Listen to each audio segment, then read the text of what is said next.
Hi കൂട്ടുകാരെ, എല്ലാവർക്കും new ഗാർഡൻ്റെ പുതിയൊരു വീഡിയോയിലേക്ക് സ്വാഗതം. നമ്മൾ വിത്തിട്ട് കിളിർപ്പിച്ച പെറ്റൂണിയാസ് ആണ് കേട്ടോ ഇത്. ഇതിനകത്ത് ഡബിൾ പെറ്റലാണ് ഒരു 99% ഉള്ളത്. ഇത് കഴിഞ്ഞ വർഷത്തെയാണ് കേട്ടോ. ഈ ഡബിൾ പെറ്റൽ പെറ്റൂണിയാസ് ഞാൻ എങ്ങനെയാണ് കിളിർപ്പിച്ചത്, അതിൻ്റെ മെത്തേഡ് ഞാനിപ്പം നിങ്ങൾക്ക് പറഞ്ഞുതരാവേ.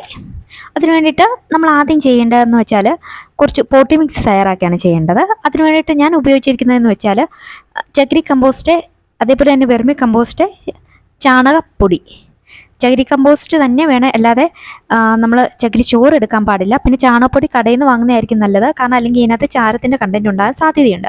എന്നിട്ട് നമ്മൾ ഇതെല്ലാം തുല്യ അളവിലെടുത്തിട്ട് നന്നായിട്ട് മിക്സ് ചെയ്യണം. വെർമി കമ്പോസ്റ്റിനകത്ത് മിക്കപ്പോഴും കട്ടകൾ ഉണ്ടാകാൻ സാധ്യതയുള്ളതുകൊണ്ട് നമ്മൾ കൈകൊണ്ട് നന്നായിട്ട് അതൊക്കെ ഒന്ന് ഉടച്ചെടുക്കണം. ഇങ്ങനെ നമ്മൾ കട്ടകൾ നന്നായിട്ട് ഉടച്ചെടുത്തതിന് ശേഷം നമുക്ക് ഇത് പതുക്കെ ചെറിയൊരു പോട്ടിലേക്ക് മാറ്റാം. ഞാനിപ്പം വളരെ കുഞ്ഞു പോട്ടാണ് കേട്ടോ എടുത്തിരിക്കുന്നത്. നിങ്ങൾ പലർക്കും അറിയാം, ഞാൻ നിങ്ങൾക്ക് പ്ലാന്റ്സ്, നാടൻ ഡബിൾ പെറ്റൽ പെറ്റൂണിയാസിൻ്റെ പ്ലാന്റ്സ് തന്നിരിക്കുന്നത് ഇത്തരത്തിലുള്ള പോട്ടിലാണ്. അപ്പോൾ അത്തരത്തിലുള്ള ഒരു പോട്ടിലാണ് ഞാനിപ്പോൾ ഈ വിത്തുകളെല്ലാം ഈ പോട്ടി മിക്സ് എല്ലാം കൂടെ നിറച്ചിരിക്കുന്നത്. അതിനുശേഷം ഞാനതൊന്ന് കൈകൊണ്ടൊന്ന് ലെവലാക്കി കൊടുത്തു. ഇനി നമ്മൾ ചെയ്യേണ്ടത് ഏതെങ്കിലും ഒരു ഫംഗിസൈഡ് 5 ഗ്രാം 1 ലിറ്റർ വെള്ളത്തിൽ കലക്കിയത് ഇതിലേക്ക് ഒഴിച്ചു കൊടുക്കുകയാണ് ചെയ്യേണ്ടത്. ഇങ്ങനെ ഒഴിച്ചു കൊടുത്തതിന് ശേഷം നമുക്ക് ഈ വെള്ളം വാലാൻ വയ്ക്കാം. അതിനുശേഷം ഞാനിതൊരു ട്രേയിലേക്ക് മാറ്റിയിട്ടുണ്ട്. ഇനി നമ്മുടെ നാടൻ ഡബിൾ പെറ്റൽ പെറ്റൂണിയാസിൻ്റെ വിത്തുകൾ ഞാൻ എടുത്തിട്ടുണ്ട് കേട്ടോ. ഇപ്പം നമുക്ക് നാടൻ ഡബിൾ പെറ്റൽ പെറ്റൂണിയയുടെ വിത്തുകൾ നമ്മൾ സെയിൽ ചെയ്യുന്നുണ്ട്. താല്പര്യമുള്ളവർ നമ്മളെ കോൺടാക്റ്റ് ചെയ്യുക. അതിനുശേഷം ഞാൻ ഈ വിത്തുകളെല്ലാം കൂടെ ഈ പോട്ടിലേക്ക് വിതറി കൊടുത്തിട്ടുണ്ട്. ഇനി നമുക്കിതിൻ്റെ അപ്ഡേഷൻസ് കാണാം കേട്ടോ. ഇപ്പം വിത്തുകളെല്ലാം ഇതിലുണ്ട്. ഇനി ഒരു 4 ദിവസത്തിന് ശേഷം നമ്മുടെ വിത്തുകൾ കൊണ്ടായിരിക്കുന്ന മാറ്റം നമുക്കൊന്ന് കണ്ടു നോക്കാവേ.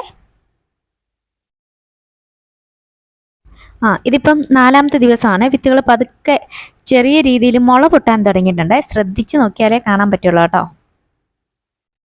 ചെറിയ രീതിയിൽ ആ വെള്ള കുത്തുപോലെ കാണുന്നത് അതിൻ്റെ വേരുകളൊക്കെ പതുക്കെ പൊട്ടി തുടങ്ങിയ ഇതാണ്. പതുക്കെ ഇനി തണ്ടൊക്കെ വരും.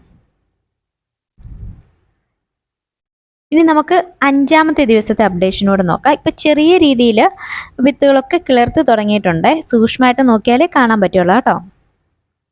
ഇനി 6ാമത്തെ ദിവസത്തെ അപ്ഡേഷൻ കൂടി ഒന്ന് നോക്കാം. ഞാൻ 6ാമത്തെ ദിവസം വരെയുള്ള അപ്ഡേഷൻസേ വെച്ചിട്ടുള്ളൂ കേട്ടോ. ബാക്കിയുള്ളത് പതുക്കെ നമുക്ക് വീഡിയോകളിലൂടെ കാണാം. ഓക്കെ, ഇതാണ് 6ാമത്തെ ദിവസത്തെ അപ്ഡേഷൻ. അപ്പം നിങ്ങൾക്ക് വിത്തുകൾ കിളിർപ്പിക്കുമ്പോൾ പലതരത്തിലുള്ള പ്രശ്നങ്ങളുണ്ടാവും. ചിലർക്ക് വിത്ത് കിളിർപ്പിക്കാനായിരിക്കും പ്രശ്നം, ചിലർക്ക് വിത്ത് കിളിർത്തതിന് ശേഷം അത് ചീഞ്ഞു പോകുന്നതായിട്ടായിരിക്കും കാണുന്നത്. അതിന് മെയിൻ കാരണം എന്ന് പറയുന്നത് നിങ്ങൾ എടുക്കുന്ന പോട്ടി മിക്സാണ്. പലരും ചകിരി കമ്പോസ്റ്റ് മാത്രമാണ് കിളിർപ്പിക്കാനിടുന്നത്. അങ്ങനെ ചെയ്യുമ്പം വിത്ത് പെട്ടെന്ന് കിളിർക്കും, പക്ഷേ വേര് ചെയ്യും. ഇനി ഇതിനെക്കുറിച്ചുള്ള നിങ്ങളുടെ സംശയങ്ങളൊക്കെ നിങ്ങൾ കമൻ്റായിട്ട് രേഖപ്പെടുത്തുക. വിത്ത് കിളിർപ്പിക്കുന്നതുമായിട്ട് ബന്ധപ്പെട്ടിട്ടാണേലും വളർത്തുന്നതായിട്ട് ബന്ധപ്പെട്ടിട്ടാണേലും. ഇനി അടുത്ത വീഡിയോയിൽ നമ്മൾ ചെയ്യാൻ പോകുന്നത് വിത്തുകൾ പെട്ടെന്ന് കിളിർക്കാൻ വേണ്ടി നമുക്ക് കുതിർക്കുവാൻ വയ്ക്കാൻ കഴിയും. അപ്പം എത്ര ദിവസം വിത്തുകൾ കുതിർക്കാൻ വയ്ക്കണം എന്നുള്ളത് ആ വിത്തിൻ്റെ ഘടനയുമായിട്ട് റിലേറ്റ് ചെയ്തിട്ടാണ് ഇരിക്കുന്നത്. അതുകൊണ്ട് പ്രധാനപ്പെട്ട ചിലയിനം വിത്തുകൾ അത് വെള്ളത്തിൽ കുതിർക്കാൻ വയ്ക്കുന്ന സമയം, എത്ര ദിവസം കൊണ്ട് ഏകദേശം അത് കിളിർത്ത് വരും എന്നൊക്കെയുള്ള പല കാര്യങ്ങൾ നമുക്ക് അടുത്തടുത്ത വീഡിയോകളിലായിട്ട് ചർച്ച ചെയ്യാവുന്നതാണ്. എല്ലാവരും മറക്കാതെ നമ്മുടെ ചാനൽ സബ്സ്ക്രൈബ് ചെയ്യുക. 45 രൂപ അതിന് താഴെ മുതൽ തന്നെ നമ്മളിപ്പോൾ വിത്തുകൾ കൊടുക്കുന്നുണ്ട്.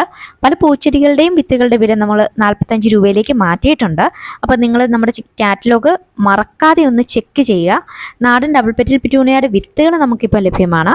അതെല്ലാം നമ്മുടെ ഈ വാട്സപ്പ് നമ്പറിലുള്ള കാറ്റലോഗ് ചെക്ക് ചെയ്താൽ നിങ്ങൾക്ക് കിട്ടും. എല്ലാവർക്കും നല്ലൊരു ദിവസം നേരുന്നു. നിങ്ങളുടെ നിർദ്ദേശങ്ങളൊക്കെ അഭിപ്രായങ്ങളും കമൻറ്റുകളായി രേഖപ്പെടുത്തുക. താങ്ക്